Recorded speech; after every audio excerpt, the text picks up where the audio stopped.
que Shiro Honda, tanto como él bien ha dicho, vivió la guerra, fue soldado también en China, como una actitud tan crítica consigo mismo, con su propio país, por haber hecho esas atrocidades también por su parte también. Evidentemente es una guerra y aquí uno da también otro recibe, ¿no? Entonces, lo que hace Shiro Honda es básicamente denunciar la guerra, el sinsentido de la guerra, de una forma sin estandartes, sin banderas. Es decir, de una forma muy plural, muy abierta. Es decir, eso es importante también remarcarlo y viendo la película se puede entender, en mi opinión, claramente, ¿no? Mira que aquí tengo el panorama español que más reconocido y que más ha estado, incluso en el país de Japón, para cultivarse en la materia. Como que también voy a estar fuera del país también para hacer entrevistas a los propios creadores de estas películas que aún supervivientes, ¿no? Por desgracia, ninguno de los creadores sigue vivo, ya murieron hace algunos años. El último fue Ifukube, que murió en 2006, el compositor.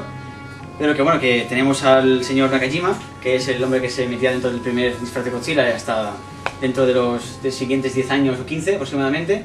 Tenemos también a otros actores como Akira Takarada también, que fue uno de los protagonistas de todas estas películas también y el boom de la época en Japón, digamos, dentro del cine. Y bueno, poco a poco es lo que irá construyendo este prisma, ¿no? En todos sus puntos de vista posibles. En Estados Unidos surge una técnica que ya es bastante primitiva, muy antigua de hecho, se inicia casi como a la par del cine, que es el llamado stop motion. Es una técnica de fotograma. Es decir, hoy en día pues se siguen haciendo películas de este tipo aún. De hecho, ya no como una técnica especial para hacer creíble algo del imaginario de un guionista, por ejemplo, sino para hacer una animación mismo, para contar una película a través de una animación como si fuera de dibujos animados. Es decir, la diferencia de ahora con esa técnica antes es que la técnica de stop motion se usaba como una técnica de representación real, de hacernos creíble algo. Hoy en día el equivalente sería el CGI o el 3D, ¿no? Los efectos de 3D, por ejemplo. Es decir, ahora el 3D se usa para hacernos creíble algo que no es tangible, no es real en esta realidad, ¿no? En cambio el stop motion en ese momento se usaba de esa forma. Ahora se ha quedado un poco en la delicadeza que eso lleva. Eso requiere hacer esa técnica porque es muy costosa y muy cara además para esas producciones de esa época. Esas películas poco a poco no se produjeran tanto en masa como propiamente las de Godzilla, que, decirlo de forma rápida y a grosso modo, era un hombre disfrazado chafando maquetas, que era mucho más rápido y más ventajoso, ¿no? En ese sentido.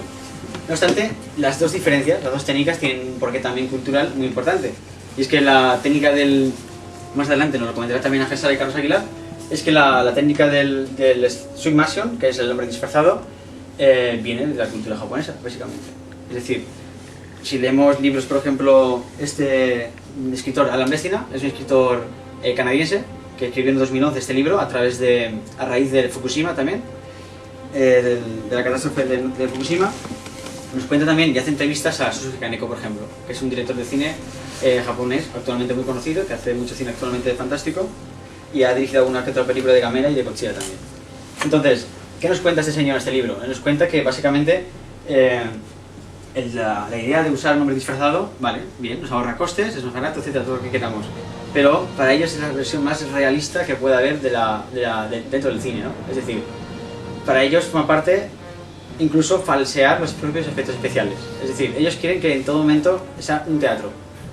Y cuando un hombre o un actor se pone ese disfraz, que está aparentemente inanimado, cobra vida en ese momento. Y es tangible, se puede tocar. Es decir, para ellos es muy importante los sentidos. El sentido, el de tocar, el de ver, incluso de oler. Es decir, en este libro se dice que es muy importante en los propios rodajes de Godzilla, de 2001, porque actualmente aún se sigue usando esa técnica en Japón. Es muy importante porque ya forma parte de su tradición. Es decir, su cultura, que también comenta Ángel Sala, viene mucho esta técnica a través del teatro kabuki, que es un teatro en el que se usaba mucho el disfraz, incluso se disfrazaba a hombres de mujeres para representar a la propia mujer, etc. Es decir, que no es algo que vamos a hacerlo y ya está. Es decir, hay mucho más atrás que podemos investigar a través de estas lecturas y que nos da mucha información incluso de la construcción de la propia cultura teatral de Japón, que es muy, muy extensa. Esto también es importante hablarlo. Es que la primera película de Godzilla, como bien está diciendo Carlos Aguilar, es una película prácticamente de terror. En aquella época, gran parte de la censura de Estados Unidos también se dio precisamente a escenas de terror o escenas de violencia en las que literalmente se mutilaban, ¿no? La idea era transmitir lo más cercanamente posible lo que Shiro Honda también vivió en la guerra en este tipo de películas también. Y otro punto muy importante también que quería comentar es que el miedo atómico también es otra de las fuentes de inspiración para esta película. Es decir, es importante para Honda dar un mensaje final a la película, y ese mensaje es qué ocurrirá si nuevas bombas se fabrican o son lanzadas a otros países o en otras guerras, ¿no? Es decir, ese panorama, ese telón de atómico, ¿no? Del miedo atómico del Armagedón, es decir, del fin del mundo a través de la bomba atómica mismo, porque es una arma de capacidad que tiene capacidad para destruirnos a nosotros mismos pulsando tan solo un botón. Es importante también de denunciarlo. Y esa película, Ishiro Honda lo hace de una forma muy elegante también, al final de la película, bueno, y durante toda la película. De hecho, el propio científico de la película, el personaje que aniquila a Godzilla, dice que ha inventado un arma tan poderosa, que es el destructor de oxígeno, que es la forma en la que matan a Godzilla bajo el mar, que si esa arma, o si él mismo cae en manos de otros ejércitos u otros centros de investigación y le obligan a fabricar esa arma, sería peor que el propio Godzilla. Es decir, en la propia película se plantea que su arma de destrucción masiva para aniquilar a Godzilla es tan poderosa o más que la bomba atómica o que el propio Godzilla. Entonces, lo que hace ese personaje en el guión es suicidarse. Es decir, cuando él usa esa arma y mata a Godzilla, él muere al mismo momento que Godzilla. Es decir, es una elección. Es decir, a mí se me ocurren muchas cosas. Es decir, son cosas que debieron haber hecho los inventores de la bomba atómica.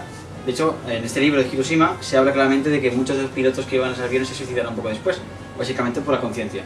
Entonces, eso es muy importante porque el mensaje que él da queda clarísimo, y muy pocas películas de la época de este género en cuestión logran acercarse tanto a la humanidad que se desprende, ¿no? Dentro de la propia catástrofe que simboliza la película. Bueno, se me había olvidado hablar de esta película, que es muy interesante también, se llama Los hijos de Nagasaki. Pues alguno tiene la oportunidad de comprarla o verla en internet. Es una gran película también, como testimonio también de lo... No es fantástica, no es de Kaiju Ega, pero también es una forma también de representar también lo que ocurre allí, ¿no? En Japón en esos momentos. Y básicamente esto, yo creo que lo tenemos todo ya.